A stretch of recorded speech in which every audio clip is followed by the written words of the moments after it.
Bismillahirrahmanirrahim. Assalamualaikum warahmatullahi wabarakatuh. Alhamdulillahi rabbil alamin. Wassalatu wassalamu ala asyrafil anbiya'i wal mursalin sayyidina wa habibina wa qurrati a'yunina wa maulana Muhammad An-Nabi Ummi wa ala alihi wa sahbihi ajma'in. Ibu-ibu, bapak-bapak, muslimin, muslimat, rahimahullah. Kita pernah menyinggung tentang akhlak yang mulia, merupakan cerminan dari tingkatan keimanan seseorang. Kerana Allah Subhanahu wa Ta'ala tidak pernah mensifatkan orang-orang yang beriman di dalam Al-Quranul Karim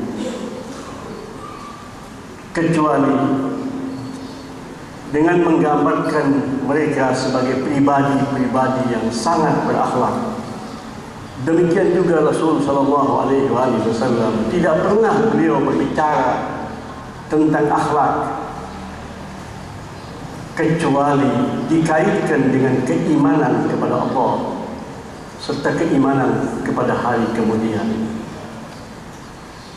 Rasulullah sallallahu alaihi wasallam antara lain bersabda, "Akmalul mu'minina imanan, ahsanuhum khuluqa." Orang-orang beriman yang sempurna keimanannya adalah orang yang sangat berakhlak, adalah yang terbaik di antara mereka di dalam pergaulannya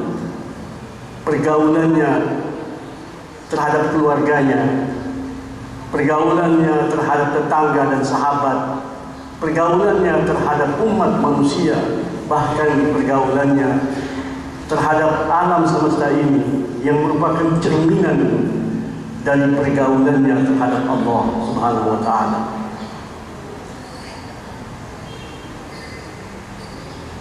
Al-mu'min ketika ditanya oleh Rasul sallallahu, ketika ditanya oleh sahabat kepada Rasul sallallahu alaihi wasallam, siapa itu orang yang beriman? Beliau menjawab, "Man sarrathu hasanatuhu wa sa'athu sayyi'atuhu." Orang yang beriman itu orang yang merasa bahagia, merasa tenang dan damai dengan kebaikan-kebaikan yang dia lakukan,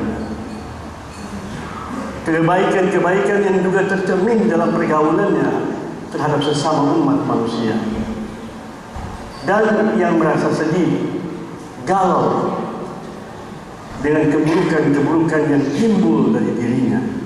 Demikian Rasulullah SAW menggambarkan dan memberikan informasi kepada kita tentang orang-orang yang beriman. Di antara ulama ketika ingin mendefinisikan atau menerangkan kepada kita tentang orang yang beriman itu, mereka berkata, mukmin itu an yakuna katsiral haya. Mukmin itu banyak malunya, dan kita tahu al-haya'u minal iman. Malu dalam maknanya yang positif. Adapun dalam makna-makna yang tidak positif, itu bukan malu. Di dalam definisi Islam, di dalam penjelasan Islam, ketika disebut orang itu malu, itu positif. Al-haya'u la ya'ti illa bi khair. Demikian sabda Nabi SAW. Jangan anda mengkaitkan rasa malu kecuali dengan kebaikan. Rasa malu itu tidak mendatangkan untuk anda kecuali kebaikan semata. Demikian penjelasan Rasul sallallahu alaihi wasallam. Qalilul adha. Mukmin itu sedikit sekali gangguan yang bisa timbul dari dirinya. Mukmin itu adalah orang yang bertekad untuk tidak mengganggu orang lain. Kenapa? Karena dia tahu itu berisiko, itu berbahaya. Tidak ada kerugian yang dia timbulkan untuk pihak orang lain kecuali harus dia bayar di hari kemudian. Dan dia tahu dia tidak mampu membayarnya pada saat itu. Al-zulmu zulumatun yaumul qiyamah. Kezaliman yang kamu lakukan, betapapun kecilnya, dia menimbulkan gumpalan-gumpalan kegelapan di hari kemudian. Mukmin itu beriman kepada Allah dan beriman kepada Rasulnya sallallahu alaihi wasallam. Dikatakan qalilul adza karena kita manusia tidak mungkin kita ini mampu selamat dari kesalahan dan dosa.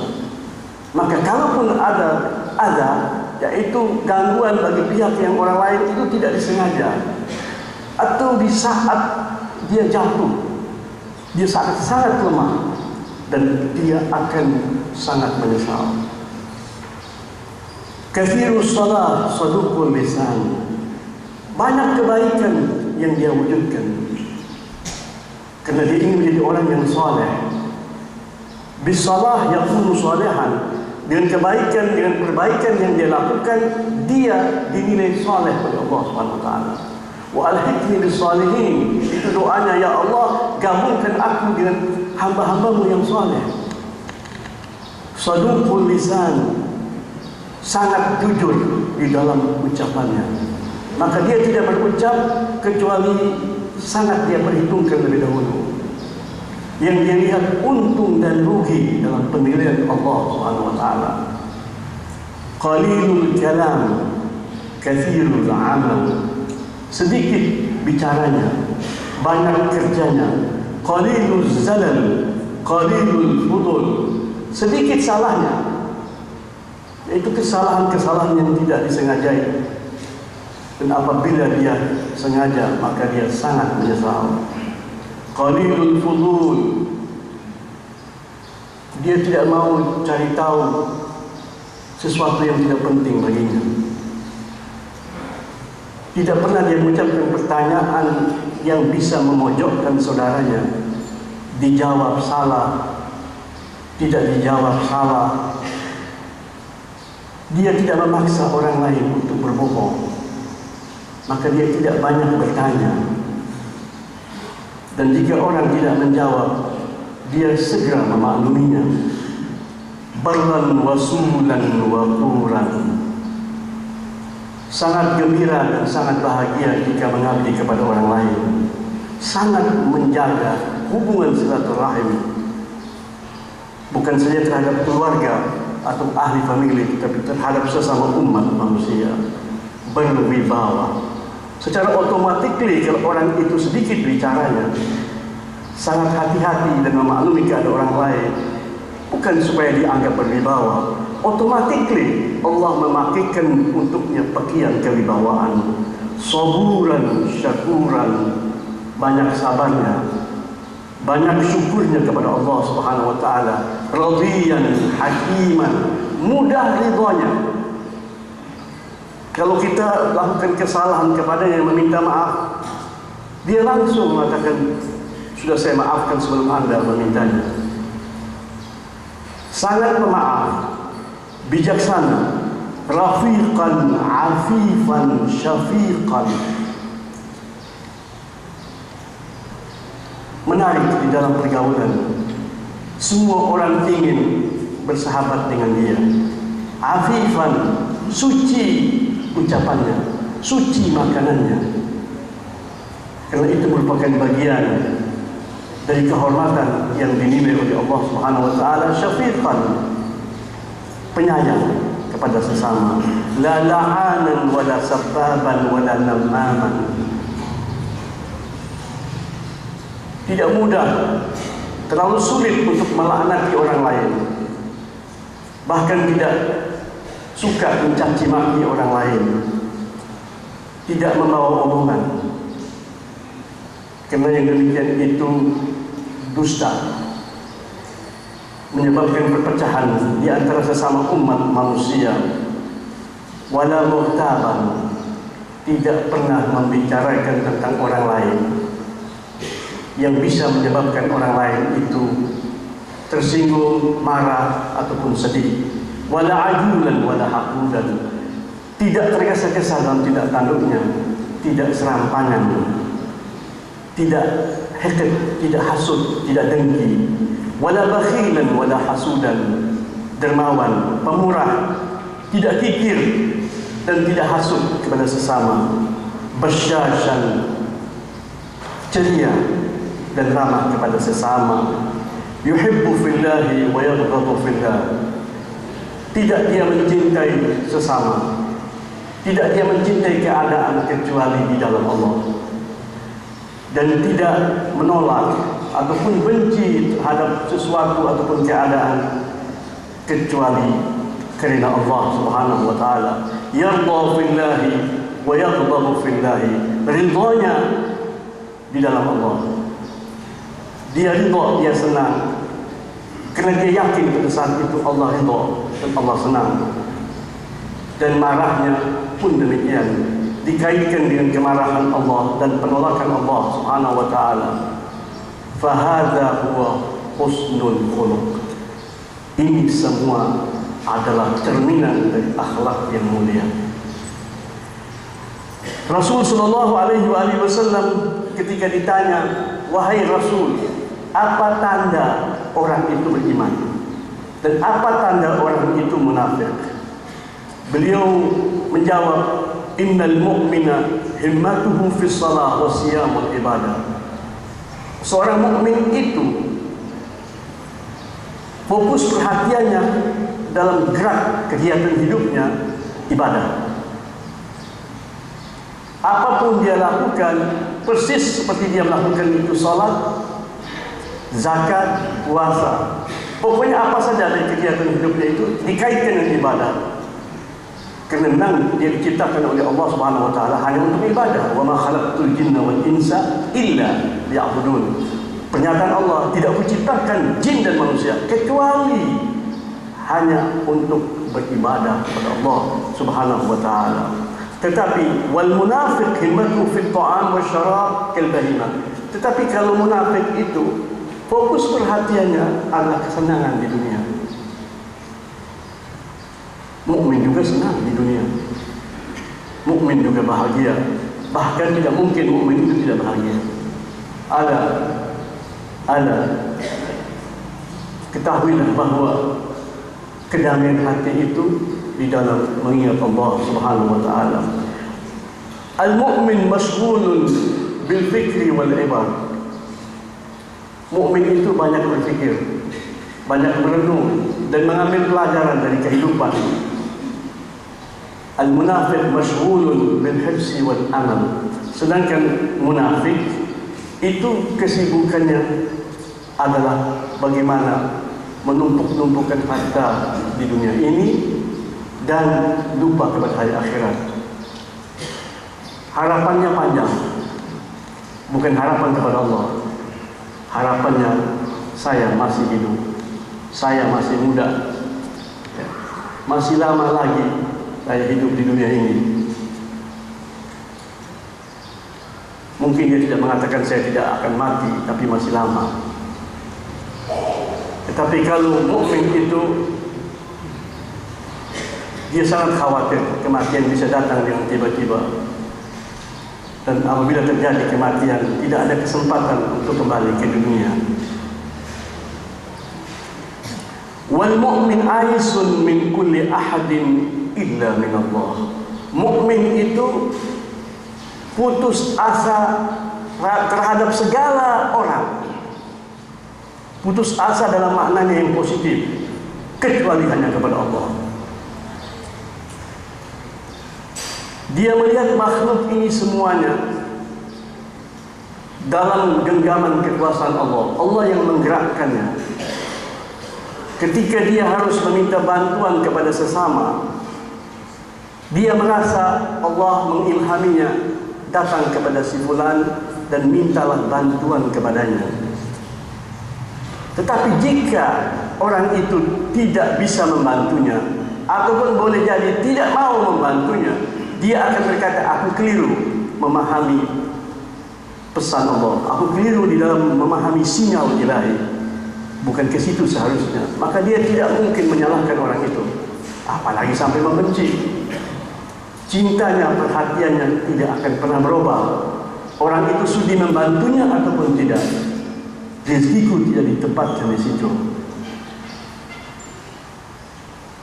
Ini gambaran yang lebih lembut dari ungkapan Aisun, putus asa. Aku tidak pernah merasa siapapun bisa menolong aku kecuali Allah. Hanya saja Allah yang menempatkan bantuan-bantuannya itu, anugerahnya itu pada tempat-tempat yang Allah kehendaki. Hidupnya bahagia. Dia tidak pernah merasa seseorang itu tidak simpati kepadanya, tidak sudi membantunya, karena dia kaitkan dengan Allah Subhanahu wa taala. Maka Imam Ali karramallahu wajhah berkata, jika seseorang datang kepada Anda meminta bantuan kepada Anda, ketahuilah bahwa Allah yang mengilhaminya datang kepadamu. Ketahuilah bahwa Allah Subhanahu wa taala memberikan kepadamu darajat. Allah memilih Anda untuk memenuhi keinginan saudaramu, karena itu adalah sinyal ilahi. Demikian ucapan Imam Ali bin Abi Thalib. Mukmin itu putus asa secara mutlak, dia tidak mengharap kepada siapa-siapa kecuali hanya kepada Allah. Tetapi al-munafiq rajin kulla ahadin illa min Allah. Tapi orang munafik itu dia menggantungkan cita-citanya, menggantungkan keinginannya pada setiap orang kecuali kepada Allah. Ini perbedaan antara mukmin dan munafik. Wal mukmin aminun kulla ahadin illa min Allah. Mukmin itu dia merasa aman dari siapa saja. Maksudnya apa? Kamu nggak bisa buat apa-apa. Kamu tidak bisa membahayakan aku. Yang dia takut hanya Allah. Maka dia banyak beristighfar, banyak memohon ampun. Merasa aman dari siapa saja. Bismillahirrahmanirrahim. La yadurru ma'asmi syai'un fil ardi wa la fis sama' huwas samiul alim. Itu doa, pernyataan Rasul SAW yang diwariskan kepada kita untuk kita teruskan kepada anak cucu kita dengan nama Allah, yang tidak ada satu bahaya pun yang bisa mengenaiku di langit ataupun di bumi. Ucapkan nama Allah, tidak ada kekuatan yang bisa membahayakan kamu. Itu imannya orang yang beriman. Wal munafiq khaifun min kulli ahadin illa billah. Kalau munafik itu takut kepada segala-galanya. Takut kalau orang itu tidak mendukungnya. Takut kalau orang itu akan membuat kerugian baginya. Takut kepada siapa saja. Hanya satu yang tidak ditakutinya, yaitu Allah Subhanahu wa taala. Mu'min yuqaddim malahu duna dini. Seorang mukmin itu akan mempertaruhkan seluruh hartanya untuk menjaga keberagamaannya, untuk melindungi hubungan dia dengan Allah. Tapi munafik kebalikannya, dia mempertaruhkan seluruh keislamannya demi untuk menjaga atau mendapatkan kekayaan di dunia. Al-mu'min yuhsinu wa yabki. Mukmin itu berbuat baik, banyak kebaikannya, dan dia menangis karena dia tahu bahwa yang dia lakukan itu tidak sampai bertaraf kemampuannya. Allah mengatakan apa?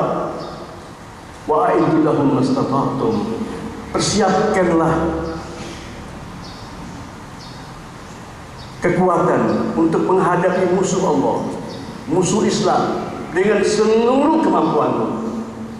Dan dia tahu, boleh jadi dia berinfak, boleh jadi dia bersedekah untuk kepentingan Islam, tetapi bukan dengan seluruh kemampuannya. Betapapun dia berbuat baik, dia malu sama Allah.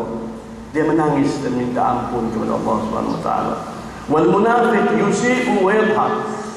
Kalau orang munafik itu berbuat segala macam keburukan dan dia merasa dia yang terbaik, dia gembira dan dia ketawa. Al-mu'min yuhibbul khalfa wal wahdah. Mukmin itu suka menyendiri Tetapi dia tidak sendiri, dia dengan Allah Subhanahu wa taala. Al-khalwah. Al-khalwah kan biasa kita ucapkan laki-laki dan perempuan dua-duaan, saling cinta, saling rindu. Tapi khalwah sini dengan Allah Subhanahu wa taala. Pasti mukmin itu dalam 24 jam itu ada waktu yang dia cari untuk duduk hanya dengan Allah Subhanahu wa taala. Itu khalwah. Tapi kalau munafik tidak, dia suka rame-rame, orang banyak, pesta pora, dan ikut menyaksikan itu dan senang menyaksikan itu. Kalau dia tidak bisa di sana, paling tidak dia bisa membayangkannya. Itu munafik. Mukmin yazra wa yakhshal fasad. Mukmin itu menanam, mukmin itu memperindah dunia, mukmin itu berupaya untuk memakmurkan dunia ini. Tetapi dia khawatir bisa terjadi kerusakan. Kalau usahanya tidak sempurna, itu mukmin. Dia membangun, tapi dia tetap berdoa, ya Allah lindungilah dari kehancuran. Itu mukmin. Tetapi munafik tidak. Dia menghancurkan, dia merusak bumi, dan dalam waktu yang sama dia mengharapkan pemberian dari Allah sebanyak mungkin. Mukmin ya'muru wa yanha lisiyasa fayasluh fayuslih. Mukmin itu dia menghimbau sesama, dia memerintah, dia melarang. Itu sifat pemimpin. Jika dia jadi bupati atau wali kota atau menteri atau presiden, dia memiliki kemampuan untuk memerintah, untuk menggerakkan masyarakat dan mencegah sesama. Tujuannya apa? Mengantarkan sesama kepada kesejahteraan, membimbing sesama untuk mendapatkan kebahagiaan dunia dan akhirat. Itu mukmin. Tetapi kalau munafik, dia juga memerintah, dia juga melarang, dia juga menindak. Tujuannya untuk membuktikan aku berkuasa. Yang dia tunjukkan aku berkuasa. Tapi kalau mukmin tidak pernah membayangkan dia sebagai seorang penguasa, tapi dia adalah penolong sesama.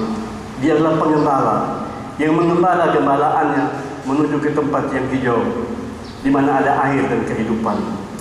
Demikian itu mukmin, kena dikaitkan dengan Allah Subhanahu wa taala.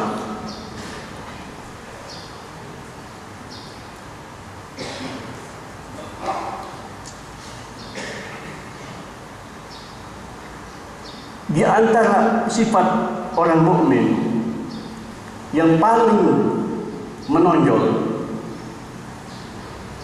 adalah as-sabr al-adha. Jadi mukmin itu lebih mudah diukur pertama kalinya sejauh mana dia tabah menghadapi gangguan kehidupan. Wahtimalul jafa.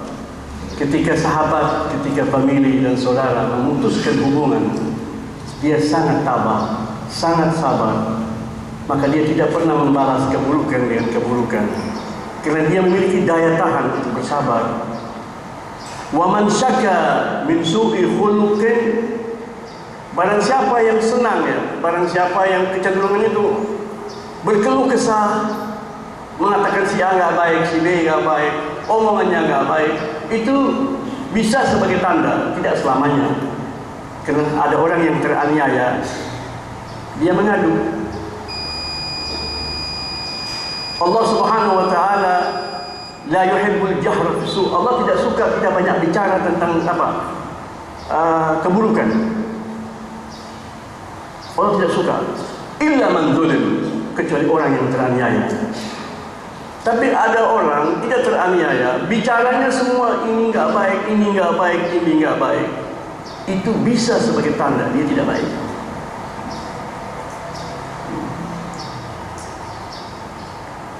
Jadi akhlak yang mulia itu tercermin kepada kemampuan untuk mendapatkan gangguan. Rasul sallallahu alaihi wasallam sebagai contoh, dan banyak contoh yang dapat kita petik dari kehidupan Rasul sallallahu alaihi wasallam. Sahabat Anas bin Malik radhiyallahu taala anhu sahabat muda, bahkan termasuk kanak-kanak ya, yang diserahkan oleh ibunya Ummu Sulaim kepada Rasul SAW dikala dia berusia 10 tahun. Ayahnya pada saat itu musyrik dan sampai meninggal dunia musyrik. Itu Anas bin Malik. Ibunya datang membawanya dan menyerahkan kepada Rasul. Sehabis Rasulullah berhijrah, Ummu Sulaim berkata kepada Rasulullah SAW, "Wahai Rasulullah, semua orang yang beriman ingin berbakti kepada Anda dengan kekayaannya, kekuatannya, wibawanya, pengaruhnya, semua. Aku tidak memiliki itu semuanya. Aku seorang perempuan, tapi aku memiliki seorang anak. Aku serahkan kepadamu. Dia budakku. Aku ingin dia menjadi budakku, yang engkau gerakkan dia semau kamu. Engkau yang terbaik di dalam memperlakukan sesama. Engkau akan sayang kepadanya lebih daripada aku. Itu bawaanmu. Aku tidak bisa berbuat apa-apa. Aku serahkan dia kepadamu." Sebetulnya itu beban. Anak kecil 10 tahun mau buat apa ya? Diterima oleh Rasulullah SAW. Dia tidak pernah mengecewakan orang. Dipelihara oleh Rasul SAW. Dia mengabdi kepada Rasulullah selama 10 tahun. Karena Rasulullah meninggal dunia sesudah 10 tahun berhijrah. Dan Allah memberikan kepada beliau keberkahan yang luar biasa, umur yang panjang, harta yang banyak. Anaknya juga demikian, tidak banyak sekali, cuma 100 orang saja. Kenapa? Karena mengabdi kepada Rasul dan didoakan oleh Rasulullah SAW. Di masa kerajaan Islam, sesudah wafatnya Rasulullah SAW dan sesudah berlalunya khilafah Ar-Rashidah, beliau ketika akan mendatangi suatu tempat, dia hanya berkata, "Datang kepada kamu khadim Rasulullah." Diterima oleh umat dengan penerimaan yang luar biasa, lebih daripada mereka menerima para pejabat. Kenapa? Khadim Rasulullah, orang yang menghambakan diri kepada Rasul SAW. Beliau meriwayatkan di suatu hari beliau menemani Rasulullah dalam usianya yang masih kecil, 11, 12 tahun, 13 tahun, anak-anak. Beliau mengatakan tiba-tiba datang seorang Arabi, seorang Arab nomaden, Muslim, tapi belum banyak belajar. Datang dalam keadaan penuh hajat, ingin mendapatkan bantuan dari Rasul SAW, tapi sangat tergesa-gesa, tidak mencerminkan sifat keimanan. Dia tarik serban Rasulullah dari belakang, tarik tanpa salam.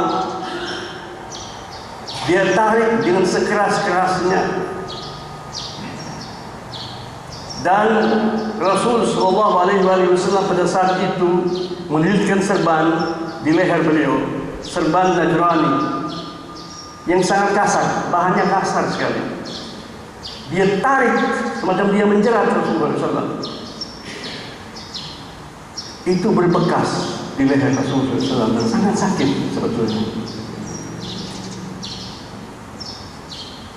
Rasulullah sampai membalikkan wajahnya melihat ke orang itu, dan pertama kali yang ditunjukkan oleh Rasulullah SAW adalah senyum. Kemudian dia berkata kepada Nabi, "I'tini min malillah." Berikan aku dari harta Allah yang ada pada kamu. Aku tidak meminta harta kamu, tidak meminta harta bapak kamu. Kamu tidak punya harta dan bapak kamu tidak punya harta. Apa jawab Rasul sambil ketawa terbahak-bahak? Sadaqta wallahi. Benar apa yang kamu ucapkan. Aku tidak punya apa-apa, apalagi bapakku sudah lama mati. Dan kuberikan kepadamu harta dari harta Allah. Rasulullah kembali Padahal waktu itu ada tujuan tertentu, kembali dan perintahkan kepada sahabatnya untuk menyiapkan bahan makanan dan pakaian. Untuknya 2 ekor unta, ya, penuh dengan muatan diberikan kepadanya. Itulah Muhammad sallallahu alaihi wasallam.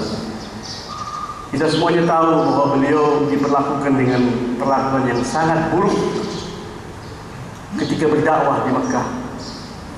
Kita ingat ketika beliau dilempar dengan batu sampai berdarahan. Kita ingat ketika datang pamannya Abbas ibn Abdul Muttalib memeluknya agar supaya batu-batu itu berjatuhan di atas badannya Abbas. Ini paman melindungi anak walaupun umurnya berdekatan. Pada saat itu Allah Subhanahu wa taala mengirim seorang malaikat yang tidak pernah turun ke bumi kecuali 1 kali saja untuk menemui Rasul sallallahu alaihi wasallam dan menyatakan, aku ini malaikat Allah yang bekerja untuk mengurusi semua gunung-gunung di bumi ini. Dan aku diperintahkan oleh Allah Subhanahu wa taala sesudah menyampaikan salam dari Allah. Aku diperintahkan oleh Allah Subhanahu wa taala untuk patuh kepada Anda. Anda perintah aku lakukan sekarang juga. Aku akan gunakan gunung-gunung ini untuk menyakiti mereka yang menyakitimu. Rasul SAW belum menjawab, dia langsung menawarkan, bagaimana kalau 2 gunung ini yang jauh-jauh itu aku rapatkan, ku hancurkan Mekah ini semuanya sekarang ini juga. Rasulullah menangis dan menjerit, mohon kepada Allah, jangan ya Allah, jangan. Allahumma ighfir li qaumi fa innahum la ya'lamun. Ya Allah, berikanlah pengampunanmu untuk kaumku. Mereka melakukan ini semuanya karena mereka tidak mengerti. Mereka bodoh ya Allah. Biarkan mereka hidup. Kalau mereka tidak beriman, ku harapkan dari anak cucu mereka menjadi orang-orang yang beriman. Para wali-wali Allah, al-mu'minun, itu mengikuti jejak Rasul sallallahu alaihi wasallam. Akhlak yang baik, perlakuan yang baik kepada orang yang tidak bermoral sekalipun, bukan karena takut, bukan, tetapi untuk menunjukkan sifat kepemimpinan. Sebagai contoh, wa kadzalika ja'alnakum ummatan wasata litakunu syuhada'a 'alan nas. Demikian Allah berfirman kepada umat Muhammad sallallahu alaihi wasallam, demikianlah aku telah menetapkan, ku jadikan kamu umat pemimpin yang menjadi suri teladan. Wa kadzalika ja'alnakum ummatan wasata litakunu syuhada'a 'alan nas. Karena kamu ini menjadi saksi-saksi, tonggak-tonggak kebaikan yang disaksikan oleh umat manusia bahwa Allah dipuji dan disembah di muka bumi. Sebagaimana Rasul sallallahu alaihi wasallam tampil sebagai contoh yang baik. Seorang hamba Allah yang soleh, Ibrahim ibnu Adham, di suatu hari dalam perjalanannya bertemu dengan seorang polisi yang tidak baik, polisi yang sombong. Ketemunya di pinggir kota, sama-sama datang dari padang pasir atau dari dusun. Ketemu dengan Ibrahim ibnu Adham, dia tidak kenal orang ini, dia seorang ulama. Dia bertanya kepada Ibrahim ibnu Adham, "Anta abdun?" Kamu hamba saya. Rupanya penampilannya begitu, pakaiannya sederhana. Apakah kamu ini hamba saya? "Anta abdun?" Ibrahim ibnu Adham menjawab, "Nah, semua kita hamba Allah." "Apakah kamu hamba?" "Betul, saya hamba." "Kalau begitu tolong kamu tunjukkan sama saya jalan menuju ke Umran." Umran itu tempat yang makmur. Makmur itu banyak orang, banyak rumah. Kata-kata Umran artinya makmur. Tunjukkan sama saya di mana tempat yang ramai, yang makmur. Ibrahim ibnu Adham menunjuk ke kuburan. Sebab di kuburan itu penghuninya tambah menurun, tidak akan pernah kurang ada. Ya, kalau di kehidupan ini ada tambah, ada kurang, ada yang pindah. Oh, situ tidak. Tempat itu makin hari makin makmur. Itu dia. Orang itu suka pergi ke tempat itu ramai. Ini ramai betul, terjamin. Kau masuk di situ, tambah terus penduduknya. Marahlah dia. Dicambuknya Ibrahim ibn Adham. Dicambuk dengan sekuatnya. Dia katakan tambah lagi. Tola ma'asallah. Rupanya kita dengar orang itu tambah lagi. Memang dia sangat bermaksiat kepada Allah. Dia patut dihukum memang. Tapi dia tidak lama melakukan itu, tiba-tiba sudah mendekati kampung. Orang-orang ini tahu siapa orang yang disakiti, yang dipukul ini. Mereka marah-marah kepada dia. Kenapa kamu memperlakukan seorang yang baik, orang yang soleh dengan demikian? Dan ketika dia tahu Ibrahim ibn Adham, dia pernah dengar tentang Ibrahim ibn Adham, dia cepat-cepat turun dari kudanya. Dia menangis, dia cium tangan Ibrahim ibn Adham dan meminta maaf. Meminta maaf, aku tidak sengaja memukul Anda. Saya tanya Anda hamba, Anda mengatakan iya. Rupanya kalau hamba saya itu boleh dipukul rupanya. Ibrahim ibn Adham ditanya oleh orang-orang yang di sekitarnya, kenapa kamu mengatakan kamu hamba? Memang aku hamba. Dia tidak bertanya kepada saya, hamba siapa? Dia bertanya, apakah kamu hamba? Apakah ada orang yang bukan hamba Allah? Ketika dia tidak bertanya Tuhannya siapa, pasti Allah. Rupanya orang itu meminta maaf kepadanya.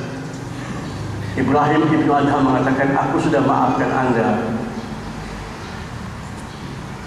sebelum Anda memintanya dari aku. Ditanya oleh orang-orang itu, kenapa kamu memaafkan orang yang zalim seperti ini? Aku melihat Allah. Ketika aku melihat Allah, aku mendapatkan darinya keuntungan. Keuntungan yang datang dari orang ini. Aku mendapat untung dari Allah karena dia. Maka aku tidak mau dia rugi karena aku. Maka aku sudah mendoakannya semoga dia masuk surga. Ibrahim ibn Adham. Jangan Anda bertanya, apakah itu sifat kelemahan? Baik. Abu Uthman, salah seorang yang disebut riwayatnya oleh Imam Ghazali, mengatakan Abu Uthman ini pernah diundang oleh seseorang yang mau meledek, yang mau mempermainkannya. Dianggap orang bodoh, tampil sebagai ulama menurut pandangan masyarakat, diundang ke rumahnya, bahwa di rumahnya itu ada pesta. Dia datang. Kenapa? Karena memenuhi undangan itu merupakan ajaran Islam. Jika kamu diundang oleh saudara kamu, penuhilah. Idza da'aka fa'ajibhu. Jika seseorang mukmin itu mengundang Anda, ajibhu, kata Allah, kata Rasul SAW, penuhi undangan. Dia datang, ternyata di sana tidak ada undangan. Mereka mengatakan kepadanya, Anda keliru, mungkin undangan tempat lain. Dia tidak keliru dan dia pulang. Dan itu dilakukannya bukan satu kali, beberapa kali. Tetap saja dia datang. Kemudian orang itu minta maaf kepadanya, minta maaf dengan cara yang mungkin agak lebay sedikit, agak berlebihan, walaupun itu patut dia lakukan kepada orang yang sudah dizalimi sekian kali. Abu Uthman berkata kepadanya, tidak ada hal yang luar biasa yang kamu lakukan. Aku tidak perlu mendapat pujian dari Anda. Sesungguhnya apa yang saya alami ini adalah yang biasa dialami oleh anjing. Aku tidak berbuat sesuatu yang luar biasa. Anjing jika kamu panggil, kamu tawarkan kepadanya tulang, dia pasti datang. Ketika dia datang, kamu bilang pergi, dia pergi lagi. Berapa kali pun Anda panggil, dia datang. Dan berapa kali pun Anda usir, dia pergi. Dia tidak akan serang Anda. Jadi apa yang kulakukan itu tidak beda dengan yang dilakukan oleh anjing. Artinya aku tidak berbuat sesuatu yang luar biasa. Ini Abu Utsman ini pernah juga suatu hari dalam suatu perjalanannya di kota, ketika dia melewati sebuah lorongan, tiba-tiba ada anak-anak yang usil di atas membuang sampah. Tapi sampah yang dibuang ini abu dapur. Ya. Kalau kertas, daun atau lainnya masih lumayan, ini abu dapur. Rupanya ini Abu Utsman akan pergi ceramah atau pergi ngajar kali. Dia pakai jubah segala macam, disirami abu dapur dari atas. Mungkin oleh anak-anak yang tidak terdidik. Boleh jadi ada suatu keburukan yang direncana. Ketika dituangkan kepada Abu Utsman, apa yang dia lakukan? Sumpah serapah, caci maki. Yang langsung dia lakukan, dia sujud syukur kepada Allah Subhanahu wa taala. Mana ada kenikmatan di situ? Ada orang-orang baik yang menyaksikan kejadian itu, menghampiri beliau mengatakan, kenapa respon Anda langsung sujud? Seorang hamba yang ditawarkan oleh Allah Subhanahu wa taala. Hambaku, kau banyak buat dosa. Kau patut dimasukkan ke neraka. Bagaimana kalau kita damai-damai saja? Ya. Kubiarkan hambaku itu menuangkan ke atas semua abu dapur, daripada kamu dibakar di api neraka. Mana yang kamu pilih? Langsung aku bersujud, ya Allah, tidak ada tawaran yang lebih baik daripada ini. Sebab dia tahu bahwa Allah memiliki pemerintahan. Allah itu pemilik kerajaan, alamul ghaib wa alamul syahadah. Allah penguasa yang kuat, tidak pernah dilemahkan oleh siapapun. Penguasa yang adil, maka tidak pernah dia sengaja membiarkan kezaliman berlaku. Kesaksian terhadap wujud Allah dan kekuasaan Allah membuat dia sujud. Kalau cobaan seperti ini, ya Allah, dari hamba-Mu, Kau biarkan begitu dan Engkau bebaskan dari api neraka, ini suatu keuntungan. Engkau patut dipuji dan disyukuri. Itulah yang dilakukan oleh Abu Utsman. Al-Imam Ali Al-Ridha bin Al-Imam Musa Al-Kawin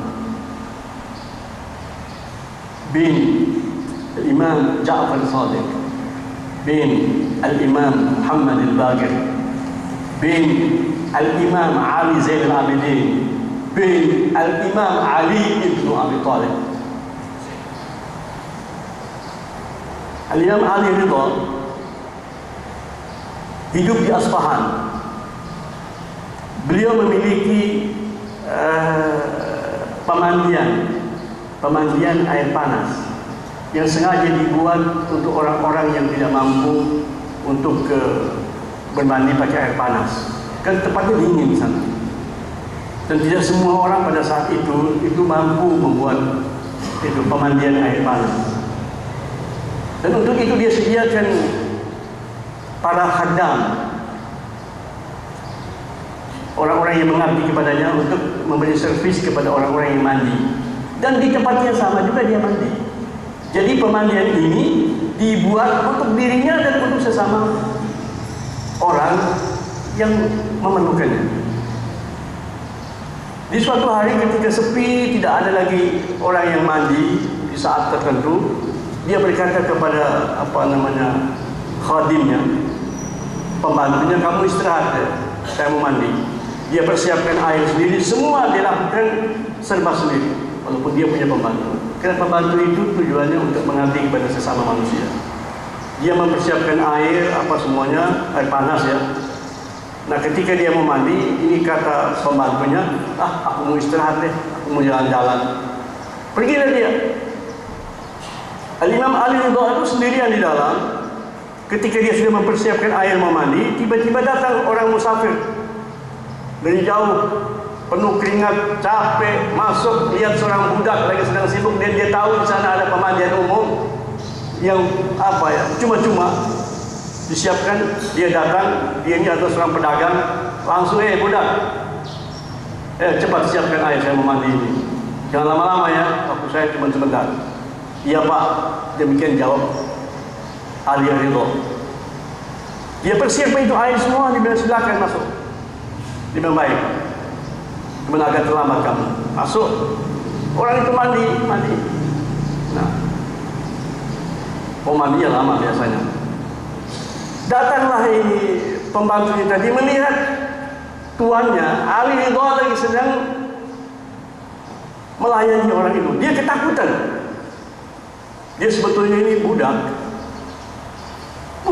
yang dijual, dibeli oleh Ali Ridha, dipelihara dan dididik dan dipekerjakan situ untuk mengabdi bersama. Lari dia ketakutan. Jadi ketika Imam Ali Ridha selesai mandi, ditanya, mana si fulan itu? Anak saya, Ghulami. Rasulullah SAW mendidik para sahabat, mendidik muslimin. Kalau memanggil budak itu Ghulami, artinya anak mudaku. Kalau budak itu perempuan, ya fatati, wahai anak gadisku. Tidak boleh menyebutkan kata-kata budak. Islam mau tidak mau pada saat itu mengatasi perbudakan dengan cara yang lembut, yang tidak merugikan Islam dan kaum muslimin. Ini yang ditunjukkan oleh Rasulullah SAW. Maka dia bertanya, mana anak mudaku itu? Itu orang-orang yang di sekitarnya pada ketawa. Dia lari Pak Ustadz umpamanya. Dia lari ya Imam. Dia lari karena dia tahu dia meninggalkan kerjaannya, sehingga Anda harus melayani itu orang yang kurang lembut di dalam melakukan Anda, memanggil Anda budak. Ya, Imam Ali juga merasa ya semua kita budak, semua kita hamba Allah Subhanahu wa taala. Apa komentar Al-Imam Ali Ridha ketika datang dia punya budak, dibujuknya, dibikin tenang, kamu jangan takut. Tidak ada yang menyalahkan Anda. Karena dia tadi memanggil saya budak. Ya, karena Imam Ali Ridha itu kulitnya tidak seputih ayahnya. Dia bersaudara. Di antara bersaudara mungkin dia yang paling gelap.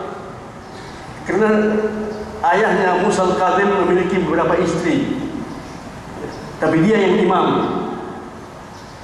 dan ibunya dari wanita hitam. Dia bilang, wahai anak mudaku, kalau ada orang yang disalahkan itu bukan kamu, tetapi ayahku. Kenapa dia kawin sama orang yang berkulit hitam? Maka saya hitam. Tidak ada yang menyalahkan kamu. Ini Al-Imam Ali Ridha.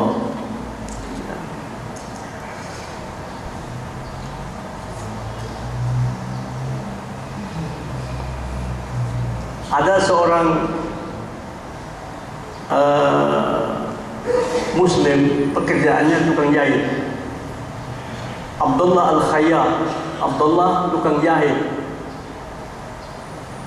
Dan dia punya anak buah. Ya, dia juga penjahit dan punya anak buah juga bekerja kepadanya. Ada seorang Majusi di dekat rumahnya, baru pindah. Selama 1 tahun kalau dia perlu baju, perlu pakaian, dia datang ke tempatnya Abdullah Al-Khayyat untuk menjahitkan dia pakaian.